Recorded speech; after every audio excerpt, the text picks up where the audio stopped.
A sealed courtroom in New York, November 2024. Federal prosecutors slide a document across a table. An indictment, signed, stamped, ready. The allegation that one of the world's most powerful businessmen had personally authorized a scheme to pay $250 million in bribes to Indian government officials. Solar energy contracts, guaranteed returns, and a name that moved global markets just by appearing in a headline. Then, 6 months later, the case was gone. Withdrawn. The charges dropped. No trial, no conviction.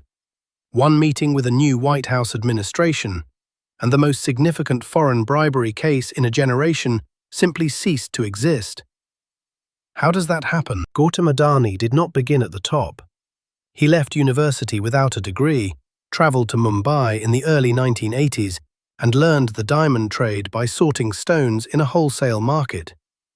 By the late 1980s, he had moved into commodities brokerage in Ahmedabad. By 1988, he had founded Adani Enterprises, trading in agricultural goods and polymers. It was an ordinary start for an extraordinary ascent. The pivot that defined the empire came in 1995, when the government of Gujarat awarded Adani the rights to develop Mundra port on the state's northwestern coastline. At the time, Mundra was little more than a fishing settlement on the Gulf of Kutch. What Adani built there over the following 2 decades became the largest commercial port in India, a facility handling over 150 million metric tons of cargo annually, a private infrastructure achievement with almost no parallel on the subcontinent. The port was the template. Adani did not manufacture products. He built the arteries through which products moved. Ports, airports, power transmission lines, gas pipelines, coal mines, logistics corridors. The Adani Group expanded by identifying critical national infrastructure, securing long-term government concessions, and financing construction through a combination of equity issuance and substantial debt. The model required political access. It required regulatory approvals at every level of government. And it worked, spectacularly, for decades. By the early 2020s, the Adani Group comprised 7 publicly listed companies on Indian exchanges. Combined, their market capitalizations reached $220 billion at their peak in 2022. Gautam Adani himself briefly became the 3rd richest person on Earth, according to the Bloomberg Billionaires Index, overtaking Warren Buffett for a matter of weeks. Indian financial media celebrated him as proof of what domestic capital, deployed at scale, could achieve. International investors, sovereign wealth funds, pension managers, institutional allocators moved into Adani stocks and bonds. Among the group's most ambitious new ventures was renewable energy. India had made sweeping commitments to solar power, and the central government needed private partners capable of deploying capacity at national scale. Adani Green Energy Limited, the group's listed renewable arm, positioned itself as the dominant domestic supplier. The company signed agreements with state electricity distribution companies, DISCOMs, to supply solar power under long-term contracts at fixed tariffs. These were not small deals. They were the financial foundation of a clean energy build-out that the Indian government was presenting to the world as evidence of its climate commitments. And it was inside exactly these contracts, the solar deals, the state utilities, the guaranteed tariffs, that federal prosecutors in the Eastern District of New York would later claim to find the payments. In January 2023, Hindenburg Research, a New York-based short-selling firm, published a report on the Adani Group running to over 100 pages. The report alleged, among other things, that Adani Group companies had engaged in stock price manipulation through offshore entities, that the group carried undisclosed related party transactions, and that the leverage across the conglomerate was dangerously understated. Hindenburg disclosed it held short positions in Adani Group companies through US-traded bonds, meaning it stood to profit if the share prices fell. The Adani Group denied the allegations comprehensively, calling the report a calculated attack on India's economic sovereignty and releasing a 400-page rebuttal. But the market did not wait for the rebuttal to be read. In the days following publication, Adani Group's stocks lost a combined $150 billion in market capitalization. A flagship share offering by Adani Enterprises, fully subscribed just before the report dropped, was subsequently withdrawn. The damage was visible, measurable, and immediate. Here is what almost no one was watching at the same moment. A separate, entirely independent investigation was already underway inside the United States Department of Justice. Not triggered by Hindenburg, not about stock manipulation, about something more specific and more serious.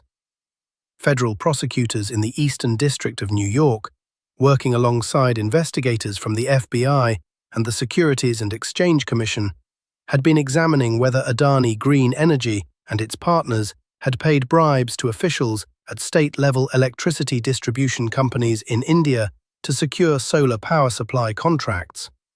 The theory of the case, as it would later appear in the indictment, was methodical. Indian state utilities needed to buy solar power.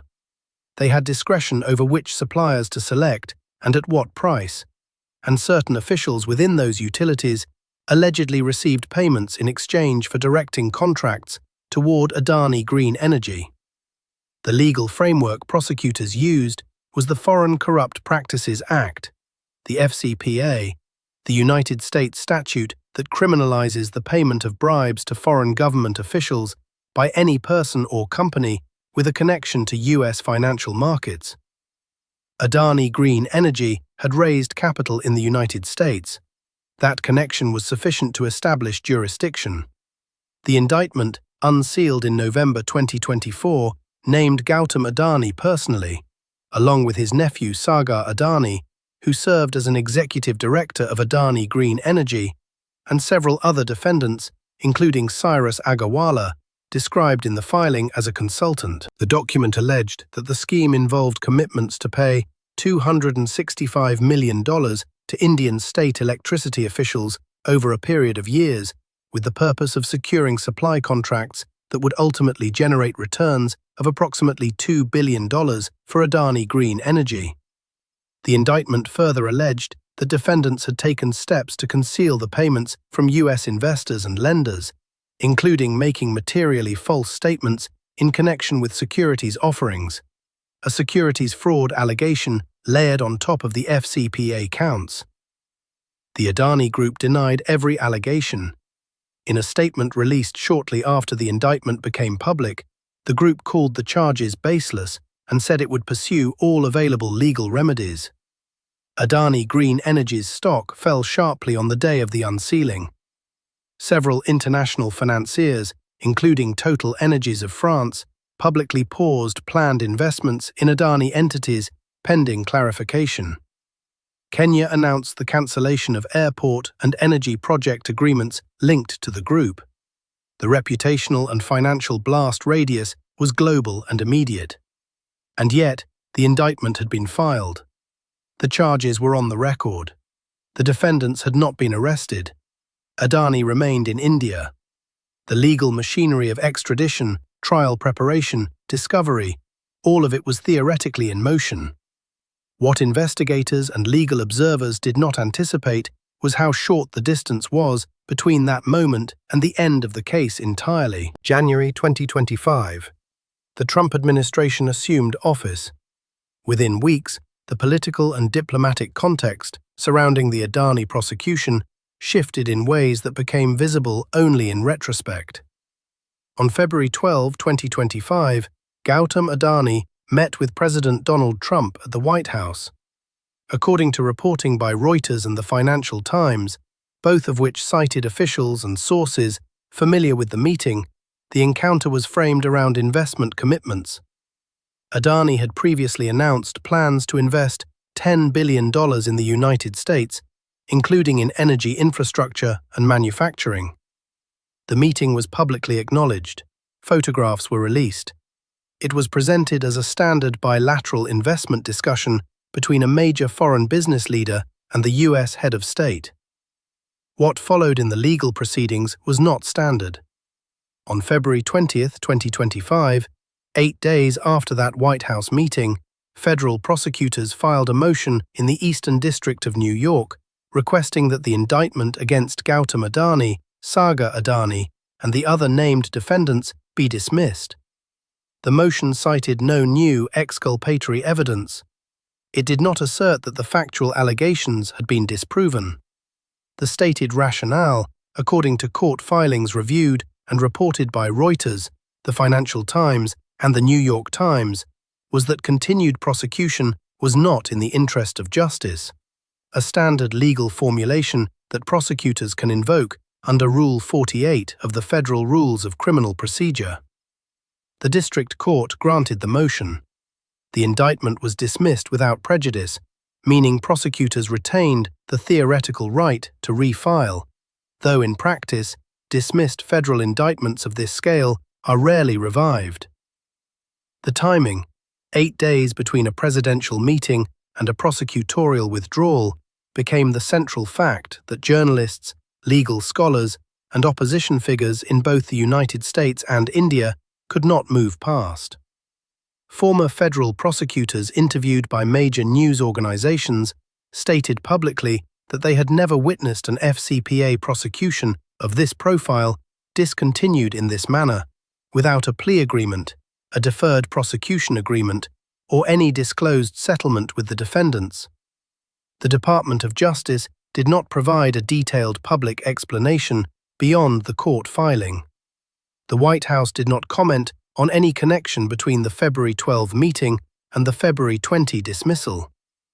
The Adani Group stated that the dismissal confirmed what it had maintained from the beginning, that the charges were without merit. The Securities and Exchange Commission, which had filed a parallel civil complaint against Cyrus Agarwala and others in connection with the same alleged scheme, separately moved to dismiss its own case in the same period, according to court records reported by Reuters. Two simultaneous federal actions, criminal and civil, both discontinued within days of each other, both within weeks of the White House meeting. For the international investors who had paused commitments, the dismissal created its own uncertainty. The charges were gone, but the questions they had raised about the internal compliance structures of Adani Green Energy, about the due diligence processes that had allowed the alleged scheme to develop, about the disclosures made to U.S. capital markets, those questions had not been answered in any court. They had simply been removed from the docket. $250 million in alleged bribe commitments. No trial, no verdict, no public accounting of the evidence assembled over years of federal investigation. In the months following the dismissal, the Adani Group moved to stabilize. Adani Green Energy's share price, which had fallen sharply at the time of the indictment, partially recovered after the charges were dropped. The group resumed discussions with international financiers. Gautam Adani continued to appear at major global forums, including the World Economic Forum's India Economic Summit, where he reiterated his investment commitments to the United States and spoke about the energy transition. In India, the political response divided along familiar lines. The ruling Bharatiya Janata Party and its allies characterized the original indictment as foreign interference in India's economic affairs and the dismissal as a vindication. The opposition, led by the Indian National Congress, called for a parliamentary inquiry into the relationship between the Adani Group and the central government, citing the indictment's allegations as evidence of structural corruption in the award of state energy contracts. As of the time of this production, no such parliamentary inquiry had been formally convened. The Hindenburg Research report and its aftermath had already prompted India's Supreme Court to order an investigation by the Securities and Exchange Board of India, SEBI, into the stock manipulation allegations.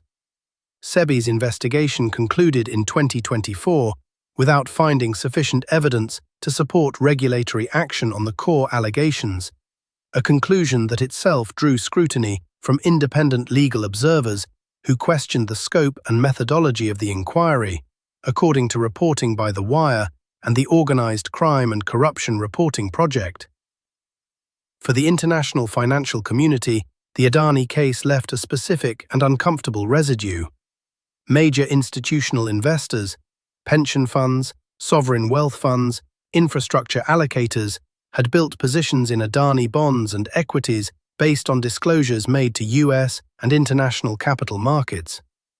Those disclosures had not mentioned the federal investigation that was already underway when the capital was raised. The indictment had alleged that this omission was intentional and fraudulent. The dismissal of the indictment resolved the defendants' legal jeopardy. It did not resolve the investors' question about what they had been told. The Foreign Corrupt Practices Act has operated for nearly 5 decades on a straightforward premise: that US capital markets cannot function with integrity if the companies accessing them are permitted to bribe foreign officials with impunity.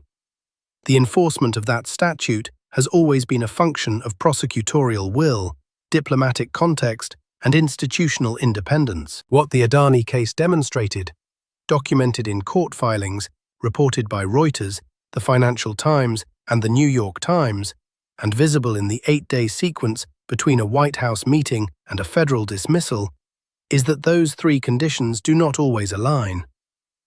The lesson the record leaves is not about one company, or one indictment, or one administration. It is narrower and more durable than that. When the enforcement of financial crime law becomes visibly contingent on political relationships rather than evidence, the investors who relied on that enforcement as a pricing mechanism for risk are the ones left holding a number they can no longer verify.